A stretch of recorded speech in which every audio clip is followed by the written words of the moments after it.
Hello, my name is Deborah Cohen, and I am the MAVEN volunteer moderator for today's session. Thank you all for joining us and our friends at Manet Community Health Center for hosting today's session, the diabetic foot infection. I'd like to talk to you a little bit about our speaker, Dr. Mimi Cameron. She's an infectious disease physician who practiced with Mid-Atlantic Kaiser Permanente for over 26 years, specializing in HIV/AIDS, infection control, and general infectious disease. She currently works for Holy Cross Health as physician advisor to infection control and antibiotic stewardship. She has been named a top ID doctor in the Washington Magazine for several years and has received an award for exemplary service from Kaiser. And with that, Dr. Cameron, you can begin. Hi, everyone. Thank you for coming today. I'm going to talk about diabetes and diabetic foot infections, which was something I saw a lot of in my clinical practice.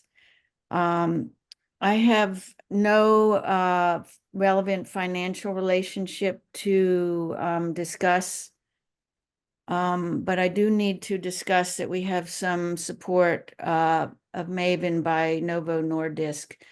In particular, the supporting activities related to education on diabetes.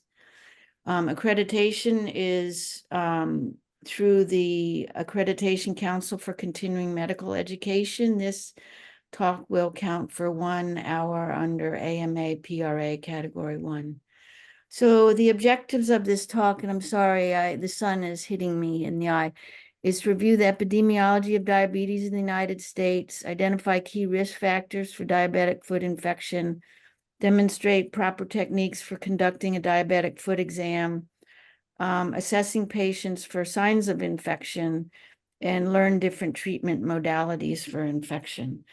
So I'm an infectious disease doctor, not an endocrinologist, but some of the diabetes epidemiology I found quite I want to say shocking, because of how high a prevalence there is. In the US, with the newest data available, the diabetes prevalence has increased from 2.9% in 1990 to 8.3% in 2011 to 11.6% in 2021. Those of you who practiced during the beginning of the COVID pandemic might have noticed, if you had any inpatient exposure, that a lot of the people who presented to the hospital with COVID in its more severe manifestations had diabetes that was previously undiagnosed. The prevalence in those greater than 65 years of age is 29.2%. That's more than a quarter of our population. So there's at least 38.4 million people in the United States with diabetes in 2021. And most of this is type 2 diabetes. But there's also 8.7 million who are undiagnosed and about 1.2 million new cases per year. It's the leading cause of death, but as we know, it's implicated as an underlying risk factor for deaths from other causes, for example, heart disease. The statistic which was even more interesting to me was that 97.6 million people aged 18 or older have pre-diabetes. This statistic may change with these new weight loss drugs, these GLP-1 inhibitors, so we'll see what happens in the next couple years. But also a significant number of people age 65 or older have prediabetes, and only 19% with prediabetes are aware of their diagnosis. So there's a lot of work to be done. There's some racial epidemiology that's associated with diabetes. 13.6% of American Indians or Alaskan Native adults have diabetes. They're at the highest risk. African Americans that are non-Hispanic have a 12.1% of them have diabetes. Hispanic adults, 11.7% have diabetes. Asian Americans have 9.1% have diabetes, but I'm going to show you some data which depends on which country they come from, in particular for Asian Americans, and 6.9% of Caucasians have diabetes. So in the Asian American epidemiology for diabetes, 12.2% of Filipinos have diabetes. 10.8% are Asian Indian. And then for China, Japan, Korea, and Vietnamese, it's fairly similar, 6.1 to 7.1%. And then I'm not sure who falls into the 8.9% of other Asian American groups. So I think what this points out is that diabetes, like many other things, has a bell-shaped curve, and that different people have different risk factors. And there's also differences among Hispanics. Puerto Ricans had the highest risk. 13.3% of Puerto Ricans have diabetes, followed by Mexican Americans, Dominicans, and Cubans. And Central Americans, interestingly, have a lower risk. And their diets are a little different. Whether that plays a role, they are less westernized. Why do we care? There's other risk factors that can lead for complications with diabetes: smoking, and being overweight or obesity. And smoking has gone down, but there's still a significant number of people who smoke, and vaping has risen in popularity among young people. You might have seen that the FDA is targeting fruit-flavored vapes because to prevent them from being put in production, because they target young people. And again, some of this epidemiology may change over the next couple decades as smoking has gone down, but vaping has gone up, and obesity may go down with some of these newer drugs. I thought this was interesting. This is a map of the United States, and the y-axis is obesity and the x-axis is diabetes. And if you look at the dark purple, that's where there's the most diabetes and obesity at the same time. And not surprising, you see a lot of it is in the middle of the country in the rural areas, but there are also pockets. If you look down in Arizona and New Mexico, what's important about the purple there is those are Native American lands. Other risk factors for complications from diabetes include physical inactivity.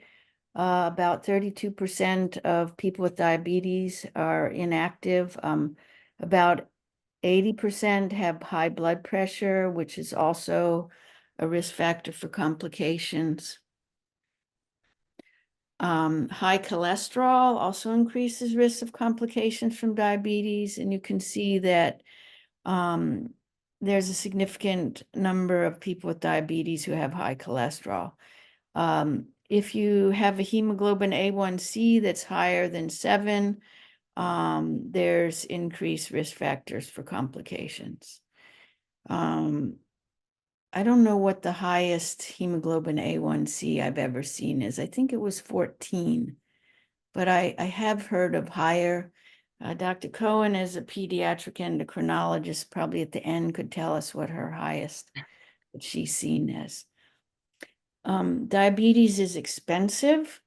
It costs about, in 2021, which was when there was the most recent information, it cost over $412 billion. $306 billion was for direct medical costs, and $106 billion was for indirect costs, including absenteeism, reduced productivity, disability, premature mortality. When people talk about the monetary costs of diabetes, it looks like a financial drain on our economy, which it is, but it doesn't really address the psychological and sociological costs of diabetes. It's a devastating disease. In all the years that I took care of people with HIV and people with diabetes, with diabetic related infections, the people who had both HIV and diabetes told me having diabetes was much worse. So who gets the foot ulcers? About 12% of diabetics will experience a foot ulcer over their lifetime, and only 2/3 of these will heal. I think everyone has had the experience of getting a new pair of shoes and getting a blister from it. And if you don't have diabetes, it's usually not a big deal. It goes away. And you either fix your shoes or get rid of them, or tough it out and get more ulcers. But if you have diabetes, it can lead to a limb-threatening infection. Most of the ulcers are neuropathy, but some are due to ischemia, and 35% are due to both neuropathy and ischemia. The issue with neuropathy is not that they just can't feel that the shoe is rubbing, or they stepped on a nail, or they stepped on a tack, or something, but that you get abnormal biomechanics. So the shape of the foot changes, and with the shape change, there's more problem with footwear, and there's lack of recognition of trauma, which can lead to ulcers. I used to tell my patients that the foot is the most important part of your body, and people will buy cheap shoes and expensive clothes, but really it should be the other way around to get the best shoes for your feet. So what are other costs of diabetic foot ulcers? People with diabetes and peripheral vascular disease will have almost a 14% annual incidence of foot ulcer. There's risk of major amputation, of below the knee amputations, above the knee amputations at 3.7% per year. There's the cost of amputations, which is 3.7 billion. And then there's the cost of the foot care, which includes wound care, amputation, treatment of infection. And the treatment of infection is the second highest cost for diabetes after hemodialysis. It's also one of the leading causes of hospitalization. And in 2020, there were 160,000 hospitalizations for lower extremity amputation, which is 6.8 amputations per 1,000 adults with diabetes. Major amputations have significant impact on morbidity and mortality of diabetics. 19 to 53% of those with major amputation will have limb-threatening ischemia and a contralateral amputation within 5 years. A very famous singer who had amputations from diabetes was Ella Fitzgerald. I don't know if anyone knew that. Perioperative mortality is 9 to 15%, and 5-year survival after major amputation is 40%. I thought that was a very disturbing statistic, actually. So what are the risk factors for ulceration? I've already mentioned neuropathy. I've mentioned the neuroosteopathic malformations. An example of that, which is extreme, is a Charcot foot, where you get a very malformed foot. So if you think about your foot arch that is normal, with a Charcot foot, you get like a rocker foot. So the arch is rocking on the ground instead of being elevated. You get metabolic derangements, such as hyperglycemia, increase the risk for foot ulceration. You have reduced vision. You have maladaptive patient behaviors, and you have health system failures where you don't have access to foot care or glucose monitoring or good patient education. So I had a patient who had HIV, but also diabetes years ago. And one day she came to me in a panic because she thought she had knocked her toe off in the shower because of her neuropathy and her reduced vision. She couldn't see what happened. And she actually did almost knock her toe off because it had gangrene. Emergency or weird things can happen when people have neuropathy and they can't see what's going on with their foot.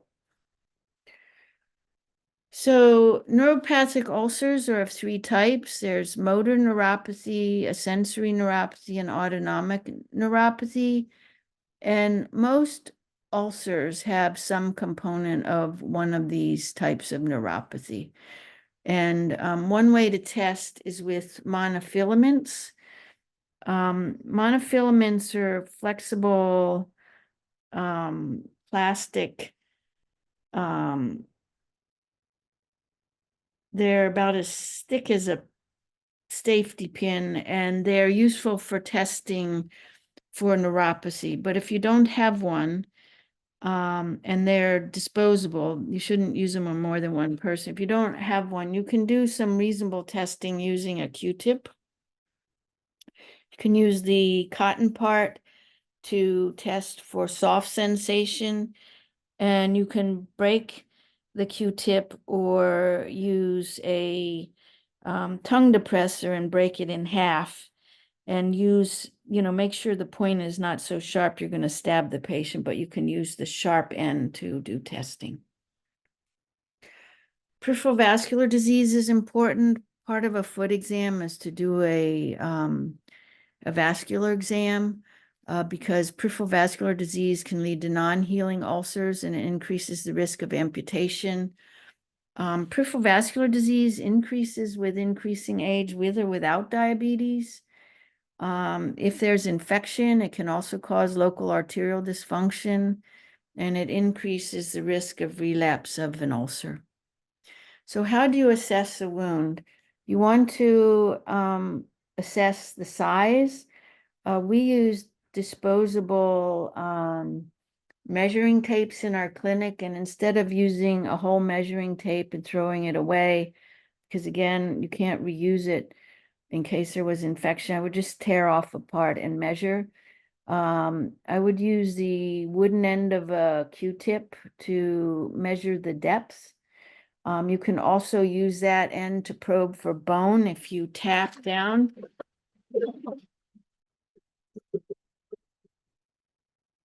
Sorry, I'm in my kitchen and something jumped off the shelf. Anyway, you can use the Q-tip to probe to the bone and you'll feel a tapping sensation. So what are signs of infection? There might be a smell. You might see pus. You could see redness. You have edema. You could have crepitus. That's when you press on the tissue, you feel gas underneath. Feels boggy and kind of like that crinkly bubble wrap. Signs of systemic infection include fever, elevated white count, a high lactate, a change in mental status. This would be very severe infection. There might be metabolic factors that suggest infection, such as hyperglycemia or acute kidney injury. You want to feel the pedal and the leg pulses and try to rate them. You want to do the monofilament testing that I previously mentioned. And you will want to look for edema or venous stasis. People have chronic venous stasis have very poor healing. And signs of chronic venous stasis, in addition to edemas, you can have hyperpigmented skin, could look sort of brownish. Sometimes people mistake venous stasis dermatitis for cellulitis because they can look very similar. So to say that someone has infection, you need two criteria. You need redness, purulence, edema, warmth, tenderness, or pain. So this is a picture I got from the internet, and this is a non-infected ulcer. There's redness in the base of the ulcer, but that's granulation tissue. You don't see surrounding redness of the foot. And you don't see pus. And, you'd have to feel it for crepitus. But if you look at the ankle, is sort of brownish. And what little bit you can see of the top of the foot below the great toe, and you see it's kind of brownish. So this, to me, looks like someone who has chronic venous stasis. But the tissue at the base of the wound is granulating, so it is healing. Here's a different foot with a deep space infection. Here's one of those Charcot feet that I mentioned. You see how you don't really see the arch very well. You see this redness in the midfoot, and you can see that there's pus maybe coming out of the midfoot ulcer. The one closer to the toe doesn't look infected, but it could have been an entry point. And again, you see this patient probably has edema too. If you look at their ankle, you don't see the ankle very well. And you can also see the toe, which shows gangrene. I hadn't actually looked at that part of the picture before, but you see the toe that's purple. So this is clearly a very deep space infection, and this person is probably systemically ill. So you want to grade the severity. So uninfected is no inflammation or purulence. Mild is when there's evidence of purulence or inflammation, and the cellulitis is less than 2 centimeters around the wound. Infection is limited to the wound, and there's no systemic illness or other local complications.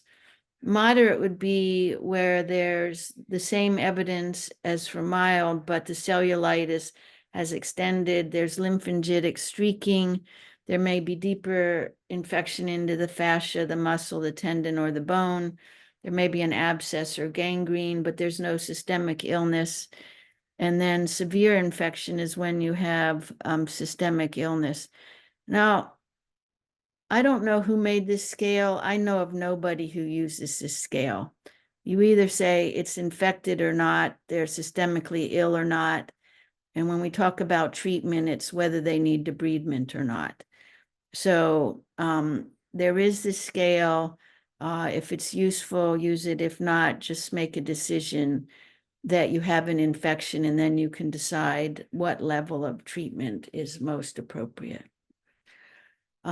So routine lab tests are not usually helpful unless you're looking for systemic infection or osteomyelitis. If it's a superficial mild infection, you don't really need lab work, except maybe a hemoglobin A1C, or I would always do a finger stick blood sugar in the clinic to see where someone was at, because really controlling the diabetes is what's going to make the difference in recovery. So if you want to do simple labs, you could do a CBC and a Chem7. I wouldn't usually bother with a lactate unless I thought someone was systemically ill and pending sepsis.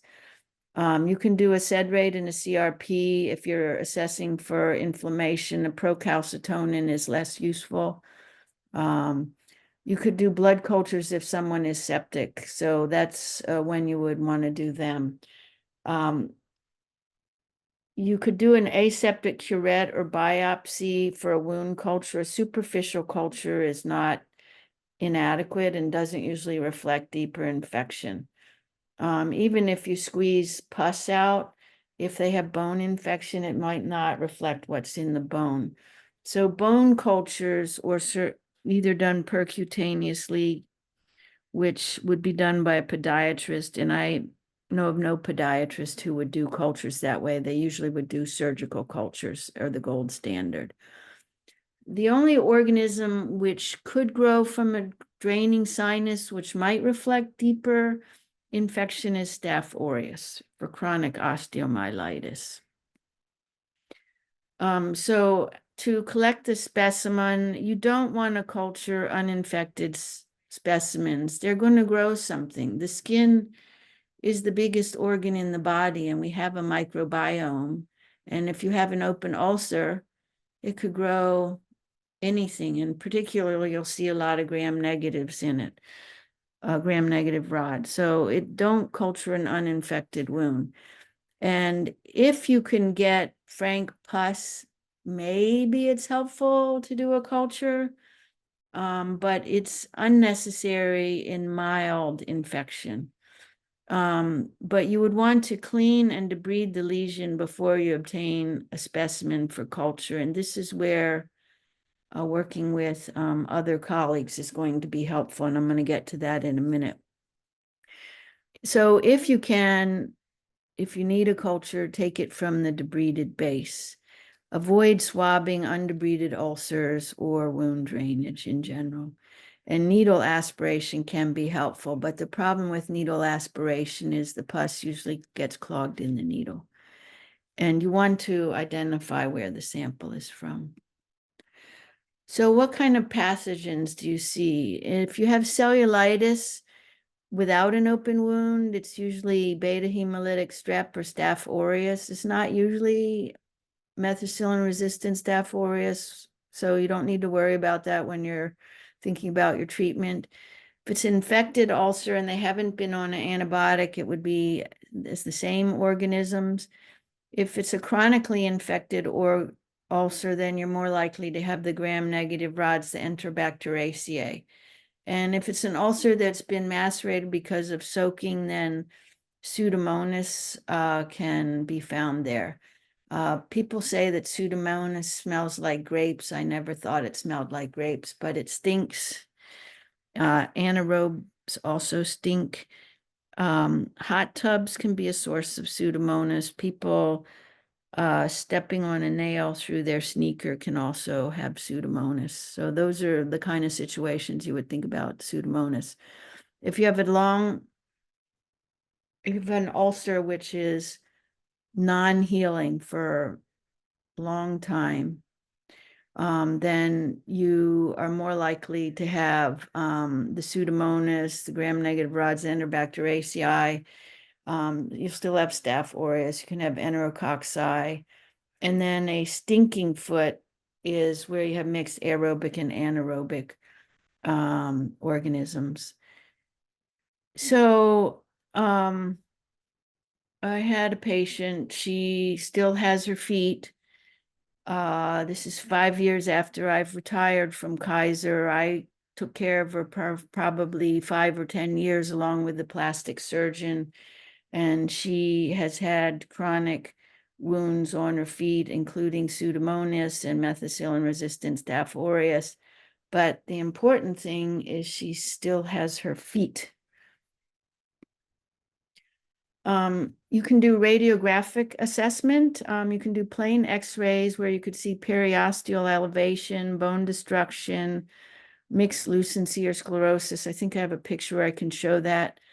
MRI is frequently not necessary, but podiatrists like to have MRIs if they can, if they're going to do surgery. It shows bone marrow edema, if there's an abscess, if there's tissue edema, or there's gadolinium uptake.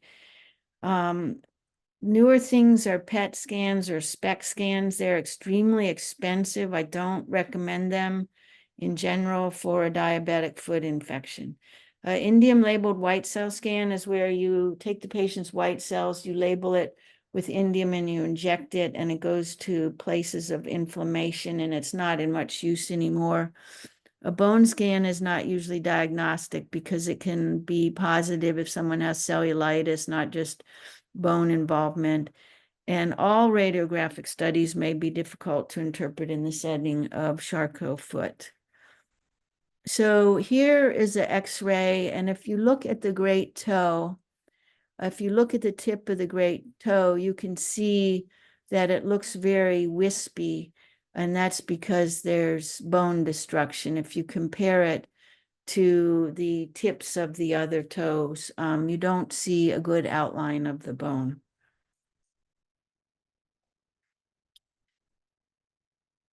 So how do you care for these wounds? Debridement is a very important part. You can do enzymatic debridement or you can do surgical debridement. Surgical is usually better unless it's small. You need an adequately moist environment for healing. You have to strike a balance between too moist moist enough and not too dry. You need to offload the foot because if there's pressure on it, it won't heal. So keeping it elevated, wearing orthotic footwear is helpful. If someone has venous vascular ulcer but no arterial disease, then you want to use a compression dressing because the edema will keep it from healing. You have to be certain that they don't have arterial vascular disease, because if you use a compression dressing, then you're going to compress their arteries too, and you could lead to a more significant problem. So a common dressing, it's cheap, it's very effective, is a saline wet to dry. What you do, the way I would do it is I would take a 4x4, the ones that come in an individual package. I would pour a little sterile saline in the package, squeeze out the 4x4 in the package, squeeze it till I can get no more saline out, and that's what I would put on the wound. And you only want to put it on the ulcer. You don't want to put it on the intact skin, and then you put a dry dressing over it. And someone who has a slightly infected wound, but not enough to need antibiotics, you just want to clean it up a little bit. You can use Dakin's or a quarter strength acetic acid, also wet to dry. Or if you have the money or donations from a company, you can use hydrogel. It's expensive. What hydrogel is saline in a gel. Topical antibiotic therapies are no longer usually recommended, though people sometimes still use them. Silver sulfidine. The problem with silver sulfidine is a lot of people have sulfur reactions, so it'll look like it's getting better, and then it gets really red, and you have to decide, is it secondary cellulitis or an allergic reaction? Aquacel silver or Aquagel. Silver is antibacterial. There might be a role for this, but usually this is when you're working with a wound specialty clinic. Meta honey has some good data to support it and some data that doesn't support its use. I've mentioned Dakin's and acetic acid. You don't usually use Bactroban or bacitracin. Triple antibiotic ointment, because of the Neosporin, again, people tend to have allergic reaction, and iodophor dressings. There's some data in the podiatry literature that iodine devitalizes the wound. So there's adjunctive therapies that are therapies looking for somebody to treat. That's the way I look at them. Platelet activating growth factor, bilayer skin grafts, hyperbaric oxygen, antiplatelet therapy, electrical stimulation, low energy laser therapy, spinal stimulation, and wound vac. Wound vacs are actually used a fair amount and still have some utility, but any of these therapies would probably not be something you would have in your clinic. And if they were used, they would be used in conjunction with a specialty wound care clinic or a plastic surgery clinic or a vascular clinic or a podiatry clinic. They're not the kind of things that you would be looking for. These would be very complicated wounds that aren't healing, that maybe some of these therapies would be helpful. I've mentioned iodoform, so you want to avoid betadine because it devitalizes, and you never, ever close an infected wound, ever. So for treatment of infection, you don't want to give antibiotics for uninfected ulcers. That just leads to superinfection, allergic reactions, and C. difficile infection. You want to target gram-positive organs, streptococci and Staph aureus. MRSA is less common unless someone has previously had MRSA. People on dialysis are at higher risk of MRSA. So if you have a dialysis patient who has a foot infection, they'd be more at risk. Pseudomonas is uncommon unless it's been previously isolated or the situations I mentioned. Mild and moderate infection can usually be treated with oral therapy. Severe infection should be treated with parenteral therapy, at least initially. And for osteomyelitis, you can consider antibiotics alone for the forefoot. So that would be like the toes and the forefoot part of the metatarsals that does not need surgery. And osteomyelitis does not necessarily require IV antibiotics. It depends on the situation. So what drugs would you use? For very mild, cephalexin is fine. Clindamycin has fallen out of favor because of the increased risk for C. diff, and more Staph aureus has become resistant to clindamycin. Trimethoprim sulfamethoxazole, Bactrim is a good drug, and doxycycline are a good drug. But in general, if they're not allergic, I would lean towards a cephalosporin like cephalexin. If they've had recent antibiotic exposure and you're worried about gram-negative rods, you could use augmentin, which is amoxicillin clavulinate. You could use a fluoroquinolone. In this table, it lists levofloxacin and moxifloxacin. Levofloxacin is easier. It's once a day. Again, you can use trimethoprim sulfamethoxazole. If they're at high risk for MRSA or have MRSA, you could use trimethoprim sulfamethoxazole or doxycycline. Again, I don't think I would use clindamycin. You could use linezolid, and you could use a quinolone. Quinolones increase your risk for C. diff. Linezolid can cause bone marrow suppression, particularly platelet suppression. And in the moderate or more severe, you're going to higher level antibiotics. You could use a third generation cephalosporin, such as cefuroxime. There's also ceftonir. It's not listed on here, but it's a third generation. If you need to go with IV antibiotics, you could use piperacillin and tazobactam. People don't usually use ticarcillin, clavulinate is not available. If you're still able to treat with oral, you could use the cefuroxime or the ceftonir, as I mentioned.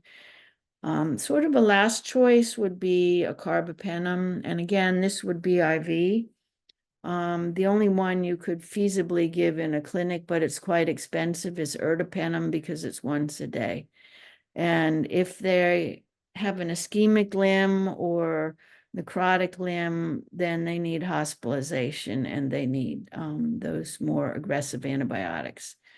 And then, as I said, if they have MRSA, you could use linezolid or vancomycin or trimethoprim sulfa doxycycline. Daptomycin is very expensive and you'd be unlikely to use it in the clinic. If someone has risk factors for extended spectrum beta lactamases, typically E. coli, you would need to use a carbapenem, which is IV, or a fluoroquinolone, such as Cipro. Cipro is a better drug for both Pseudomonas and extended spectrum beta lactamase containing E. coli, but it could be resistant to that too. We're seeing more drug resistance. I'm not sure what your risk of drug resistance is in, I think you're in Massachusetts. So I've talked about most of these oral antibiotics. The one thing I didn't mention about clindamycin, other than maybe it's not a first or second choice, is it has some activity against strep toxins. So if you had someone who you think has strep cellulitis from an ulcer, you could give them cephalexin to treat the strep, or it could be mixed strep and staph. But the clindamycin helps inhibit some of the streptococcal toxins. So some people might give it for 48 hours in the beginning of the infection. I've mentioned using trimethoprim sulfamethoxazole, which is Bactrim, if MRSA is suspected or someone is beta-lactam allergic. Also linezolid, amoxicillin clavulinate, or fluoroquinolone, or the third generation cephalosporins. I'm going to skip over the antibiotics because we're running out of time. I want to make sure you can have any questions answered. So how long do you treat? For soft tissue infection, it's 1 to 2 weeks if it's mild. For moderate, it's 2 to 4. This is just for soft tissue infection. If it's bone infection, if it's been completely resected, like a toe that was taken off, and you just want to clear up residual soft tissue infection, you can use 2 to 5 days. If it's been debrided and there's bone infection, it could be 1 to 2 weeks. If there was no surgery or the bone is dead, you would treat up to 6 weeks. But I want to go back to the soft tissue and skin infection. There's some newer data not reflected in this chart that maybe 5 days is enough therapy. As we're learning more about antibiotics and their bad effects, people are doing more studies about shorter duration of treatment. And so you could probably treat a soft tissue infection for 5 days. I used to have people sent to me who had cellulitis that, quote, wasn't getting better. You know, they had an ulcer and they were adequately treated for cellulitis, but what was really happening was they had venous stasis. Remember, I said that venous stasis can look like cellulitis too. So if you're following someone, I previously mentioned that elevation is important. A team approach is critical. Your partners are podiatry, vascular surgery, endocrinology, infectious diseases, wound care, plastic surgery. It depends on what's available to you or not available to you, and it also depends on what the patient needs. If you have a podiatrist or a vascular surgeon or a plastic surgeon or a wound care nurse or surgeon, those are very helpful to taking care of particularly chronic ulcers, because debridement is a critical part of the treatment. So I mentioned that you should do a vascular evaluation looking at the pulses and also capillary refill. You can look at the skin color, whether they have dependent redness or hyperpigmentation. If you look at the skin temperature, whether they have edema, varicose veins, or venous stasis, dermatitis, you may not have access to ankle brachial index. This would be something if you would send someone for this testing if you had done all your bedside testing, done all the appropriate treatment that you could do, and they were not having any healing. And usually that needs to be done in a vascular surgeon's office or a radiology office. So the ankle brachial index, if it's less than or equal to 0.9, then it is going to be associated with reduced healing. The only time I would suggest sending someone for this is if you have non-healing and you think they'd be a candidate for surgical intervention. Because if they're a candidate for intervention, say arterial endoplasty or bypass, then this would be useful, as would a arterial Doppler. MRA is not that useful unless someone is going to have surgery, and the same with an arteriogram. Vascular can debride the wound. They can do endovascular versus revascularization, which I've mentioned. The pattern of arterial occlusion, the availability of a vein graft, the life expectancy, the extent of necrosis, and underlying comorbidities all determine whether they're a candidate for surgery. Tobacco use, vascular surgeons don't usually want to operate on people who have active tobacco use because it's the surgery effectiveness is reduced significantly. So there's endovascular techniques which include angioplasty, laser ablation, cryotherapy, and arthrectomy. Sorry. There's good short-term outcomes with endovascular therapy, but there's a significant restenosis rate, which is why the surgeon's very careful on who they choose. It doesn't prevent future revascularization. The role of stents is still unclear.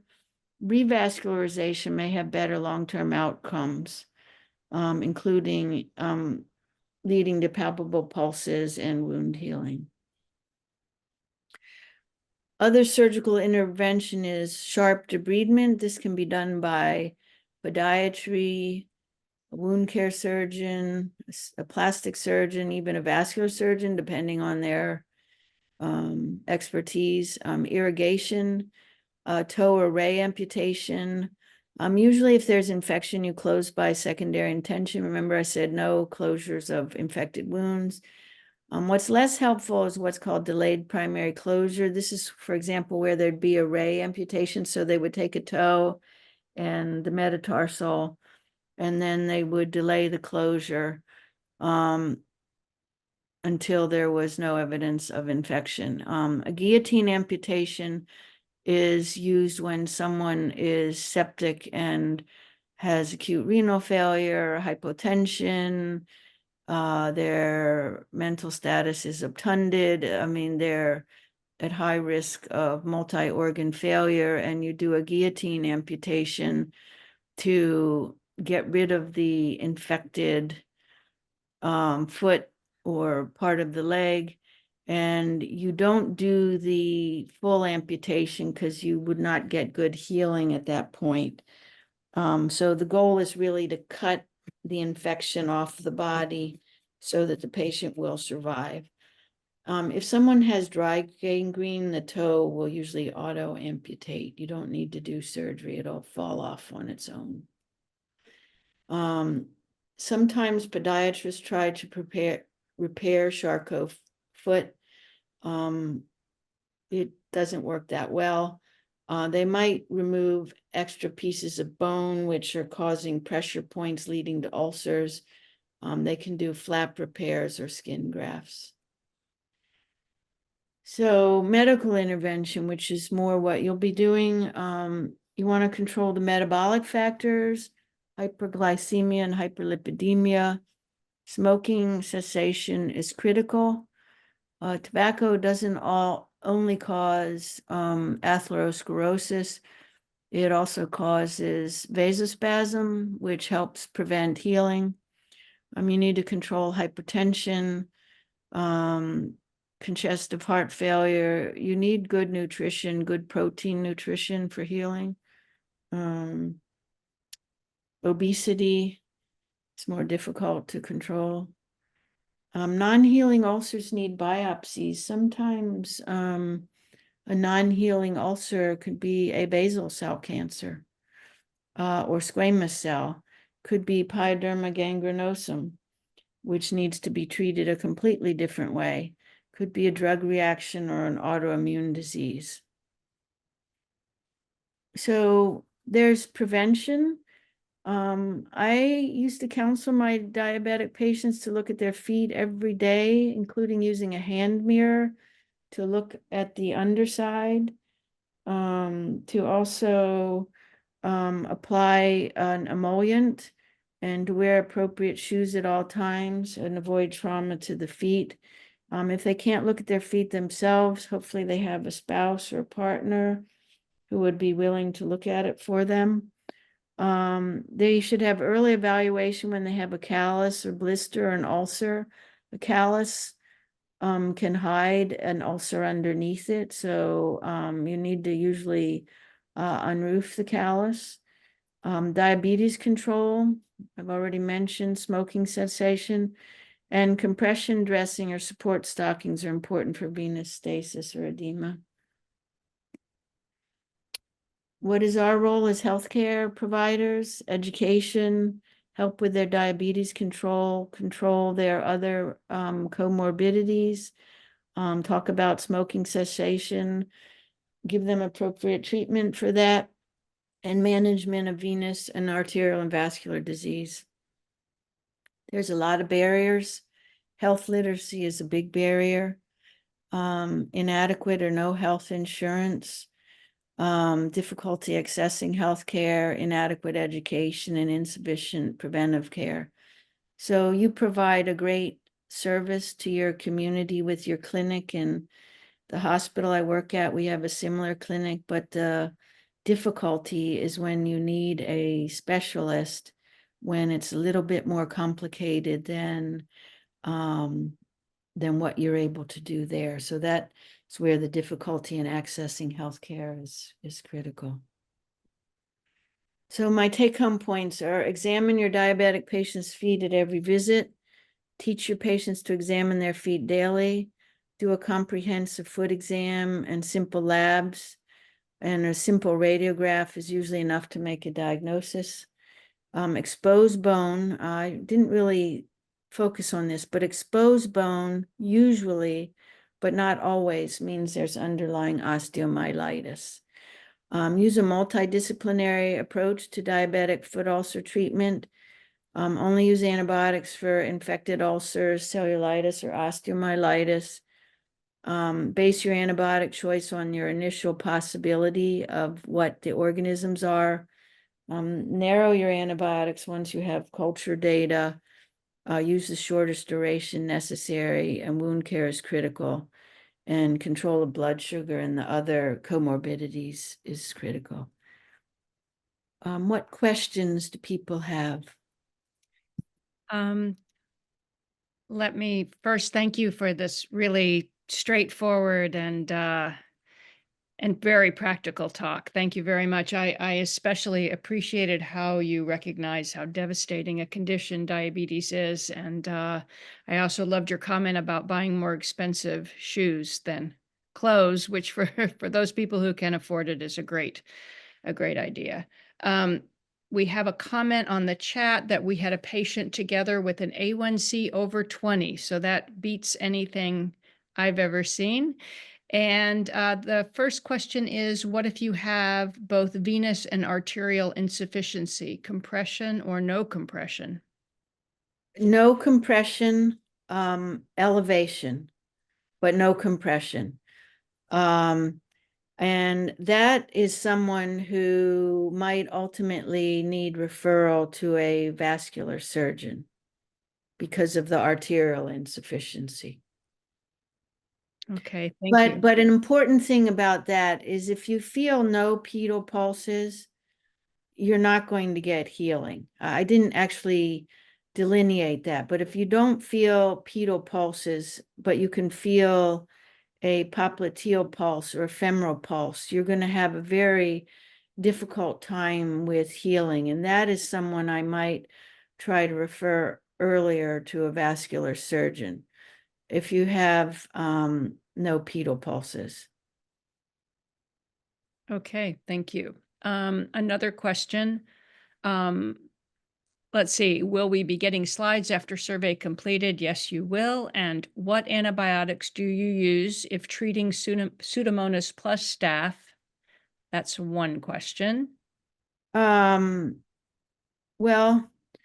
if it's superficial, I would make my dressing, instead of just a saline wet to dry, I would use a acetic acid wet to dry, because that's helpful with Pseudomonas. And I guess what I would give, if it was Staph aureus, not MRSA, I would use cephalexin and Cipro.